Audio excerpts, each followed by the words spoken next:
열왕기하 9장. 예언자 엘리사가 예언자 수련생들 가운데서 한 사람을 불러 말하였다. 너는 허리를 단단히 묶고 손에 이 기름병을 들고 길르앗의 라모스로 가거라. 거기에 가면 그 손에서 님시의 손자이며 여호사밧의 아들인 예후를 만나게 될 것이다. 그러면 안에 들어가 그의 동료들 사이에서 그를 불러내어 밀실로 데리고 들어가거라. 그리고 기름병을 기울여 그의 머리에 부으며 나 주가 말한다. 내가 너를 이스라엘의 왕으로 세웠다 하고 말하여라. 그렇게 말한 다음에 너는 문을 열고 속히 도망하여라. 지체해서는 안 된다. 그리하여 예언자의 시종인 그 젊은이가 길르앗의 라모스로 갔다. 그가 도착하였을 때에 그곳에는 군대의 장군들이 둘러앉아 회의를 하고 있었다. 그가 그들에게 말하였다. 장군님, 드릴 말씀이 있습니다. 그러자 예후가 말하였다. 우리들 가운데 누구에게 말하고 있는 겁니까? 그 시종이 말하였다. 바로 장군님께 말씀을 드리고 있습니다. 예후가 일어나서 집 안으로 들어가자 예언자의 시종인 그 젊은이는 그의 머리에 기름을 부으며 말하였다.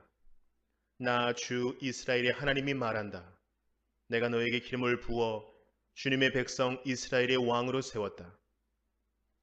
너는 내가 섬기는 상전 아합의 가문을 쳐라. 나는 내 종들인 예언자들의 피와 또 주님의 다른 종들의 모든 피를 이세벨에게 갚으려고 한다. 나는 아합의 가문을 모두 다 멸망시킬 것이다. 그렇다. 아합에게 속한 사람은 메인 사람이건 노인 사람이건 가릴 것 없이 남자는 누구나 이스라엘 안에서 끊어버릴 것이다. 나는 아합의 가문을 느밧의 아들 여로보암의 가문과 같이 만들고 아히야의 아들 바하사의 가문과 같이 만들 것이다. 그리고 그들이 이스라엘 땅 안에서 이세벨을 뜯어먹을 것이다. 그를 매장할 사람조차 없을 것이다. 그리고 난 뒤에 예언자의 시종인 그 젊은이는 문을 열고 도망하였다. 예후가 왕의 신하들이 있는 대로 나오자 한 사람이 그에게 물었다. 좋은 소식이었소? 그 미친 녀석이 장군께는 무슨 일로 왔었소? 예후가 그들에게 말하였다. 장군들께서도 그 사람이 누구고 그가 쓸데없이 떠들고 간 말이 무엇인지 짐작하고 있을 것이라 믿소. 그러나 그들이 말하였다. 슬쩍 넘어가지 마시오. 우리에게 사실을 말해 주시오. 예후가 대답하였다. 그의 말이 주님께서 나를 이스라엘의 왕으로 기름 부어 세웠다고 말씀하시었다고 하였소. 그러자 그들은 황급히 일어나 각자 자기의 옷을 벗어 섬돌 위 예후의 발 아래에 깔고 나팔을 불며 예후께서 임금님이 되셨다 하고 외쳤다. 그리하여 님시의 손자이며 여호사밧의 아들인 예후는 요람을 칠 모의를 하게 되었다. 그때 요람은 이스라엘 전군을 이끌고 시리아 왕 하사엘과 맞서서 길르앗의 라못을 지키고 있었다. 요람 왕이 시리아 왕 하사엘과 싸울 때 시리아 사람에게 다친 상처를 치료하려고 이스라엘로 돌아와 있을 때였다. 마침내 예후가 말하였다. 장군들이 나와 뜻을 같이 한다면 아무도 이 성읍을 빠져나가서 이스라엘에 이 사실을 알리는 일이 없도록 해주시오. 그런 다음에 예후는 병거를 타고 이스라엘로 갔다. 요람이 그곳에서 병으로 누워 있었다. 유다의 아하시아 왕은 요람을 문병하려고 벌써 거기에 와 있었다. 이스라엘의 망대 위에 서 있는 파수병이 예후의 군대가 오는 것을 보고 웬 군대가 오고 있습니다 하고 외쳤다. 그러자 요람이 말하였다. 기마병을 보내어 그들을 만나 평화의 소식이냐고 물어보아라. 그리하여 기마병은 그들을 만나러 가서 말하였다. 임금님께서 평화의 소식이냐고 물어보라 하셨소. 그러자 예후가 말하였다. 평화의 소식인지 아닌지가 너와 무슨 상관이 있느냐? 너는 내 뒤를 따르라. 파수병이 왕에게 보고하였다. 그들에게 간 전령이 돌아오지 않습니다. 그리하여 왕이 두 번째 기마병을 보내자 그가 그들에게 가서 말하였다. 임금님께서 평화의 소식이냐고 물어보라 하셨소. 그러자 예후가 말하였다. 평화의 소식인지 아닌지가 너와 무슨 상관이 있느냐? 너는 내 뒤를 따르라. 파수병이 왕에게 또 보고하였다. 그들에게 간 전령이 또 돌아오지 않습니다. 그런데 미친 듯이 말을 모는 모습이 님시의 아들 예후와 비슷합니다. 이 말을 듣자 요람은 병거를 준비하라 하고 명령하였다.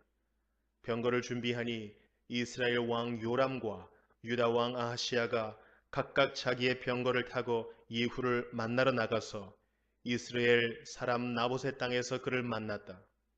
요람이 예후를 보고 예후 장군 병화의 소식이요? 하고 물었다.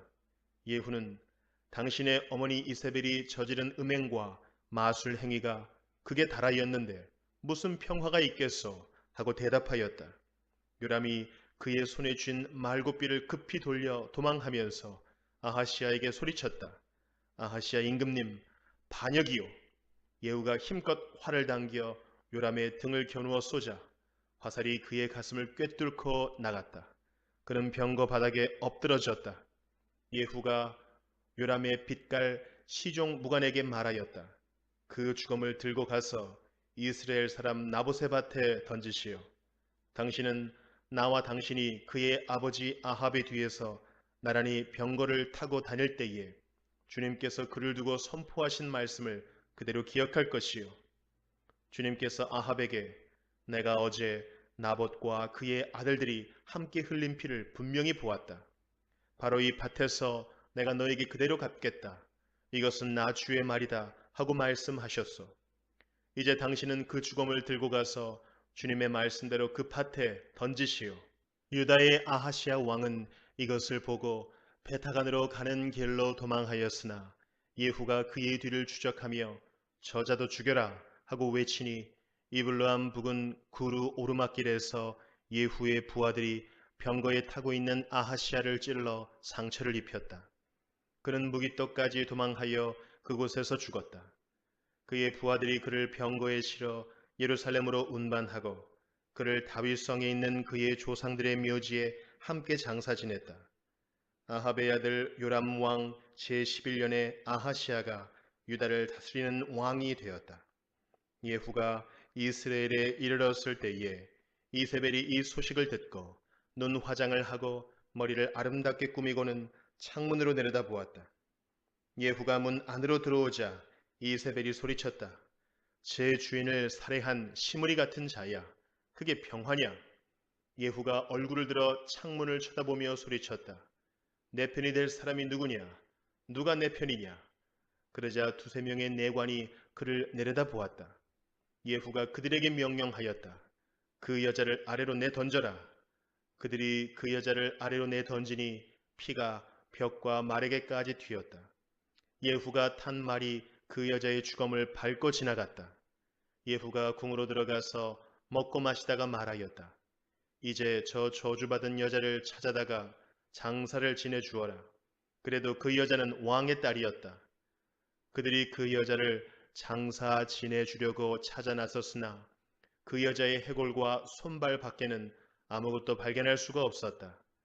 그들이 돌아와서 그에게 그렇게 보고하니 그가 말하였다. 주님께서 주님의 종 디셉 사람 엘리야를 시켜서 말씀하신 대로 이루어졌다. 주님께서 말씀하시기를 이스라엘의 밭에서 개들이 이세벨의 주검을 뜯어먹을 것이며 이세벨의 주검은 이스라엘에 있는 밭의 거름처럼 될 것이므로 이것을 보고 이세벨이라고 부를 사람은 아무도 없을 것이다 하셨는데 그대로 되었다. 디모데 전서 6장. 종의 멍에를 메고 있는 사람은 자기 주인을 아주 존경할 분으로 여겨야 합니다. 그렇게 하여야 하나님의 이름과 우리의 가르침에 욕이 돌아가지 않을 것입니다. 신도인 주인을 섬기는 종들은 그 주인이 신도라고 해서 가볍게 여겨서는 안 됩니다. 오히려 주인을 더 잘 섬겨야 합니다.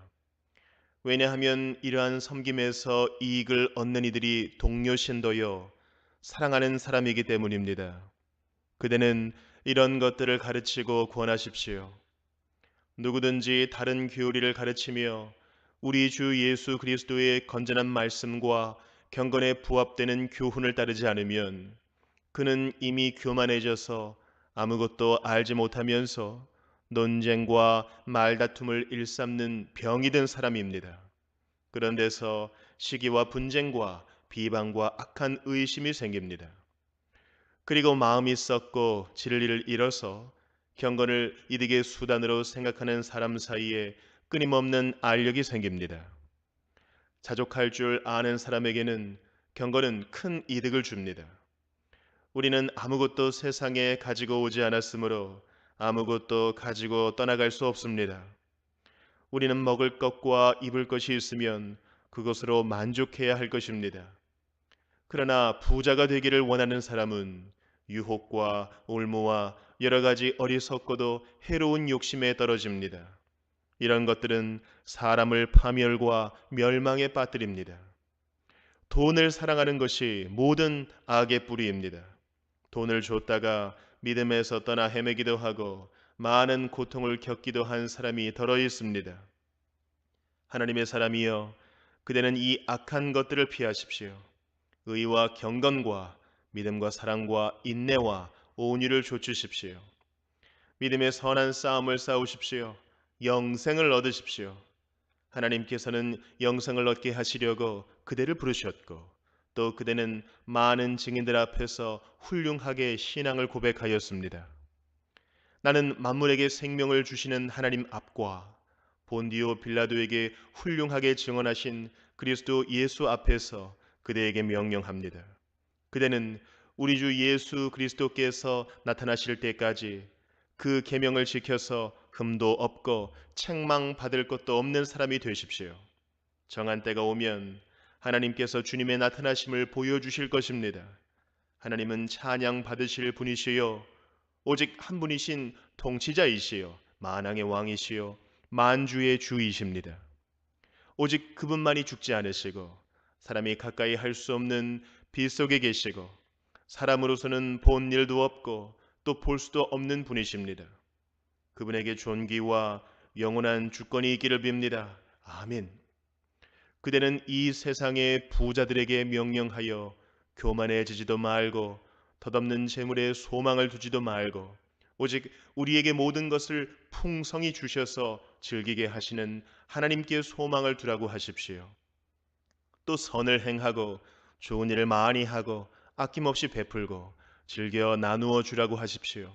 그렇게 하여 앞날을 위하여 든든한 기초를 스스로 쌓아서 참된 생명을 얻으라고 하십시오. 디모데여, 그대에게 맡긴 것을 잘 지키십시오. 속된 잡담을 피하고 거짓 지식의 반대의 이론을 물리치십시오. 이 반대의 이론을 내세우다가 믿음을 잃은 사람도 더러 있습니다. 은혜가 여러분과 함께 있기를 바랍니다. 호세아 1장.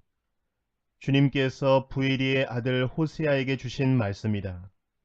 때는 우시야와 요담과 아하스와 히스기야 왕이 이어서 유다를 다스리고 요아스의 아들 여로보암 왕이 이스라엘을 다스리던 때이다. 주님께서 처음으로 호세아를 시켜 이스라엘 사람들에게 말씀하실 때에 주님께서는 호세아에게 다음과 같이 말씀하셨다. 너는 가서 음란한 여인과 결혼하여 음란한 자식들을 낳아라. 이 나라가 주를 버리고 떠나서 음란하게 살고 있기 때문이다. 호세아가 가서 디블라임의 딸 고멜과 결혼하였다. 고멜이 임신하여 호세아의 아들을 낳았다. 주님께서 호세아에게 말씀하셨다. 그의 이름을 이스라엘이라고 하여라. 이제 곧 내가 예후의 집을 심판하겠다. 그가 이스라엘에서 살육한 죄를 물어서 이스라엘 왕조를 없애겠다. 또 그날에 내가 이스라엘 평원에서 이스라엘의 활을 꺾겠다. 고멜이 또다시 임신하여 딸을 낳았다. 이때 주님께서 호세아에게 말씀하셨다. 그 딸의 이름은 로루하마라고 하여라. 내가 다시는 이스라엘 족속을 불쌍히 여기지도 않고 용서하지도 않겠다. 그러나 유다 족속은 내가 불쌍히 여기겠다. 그들의 주 나 하나님이 직접 나서서 그들을 구출하겠다. 그러나 내가 그들을 활이나 칼이나 전쟁이나 군마나 희마병으로 구출하는 것이 아니다. 로루하마가 젖을 뗄 때에 고멜이 다시 임신하여 아들을 낳았다. 주님께서 말씀하셨다. 그의 이름을 로암이라고 하여라.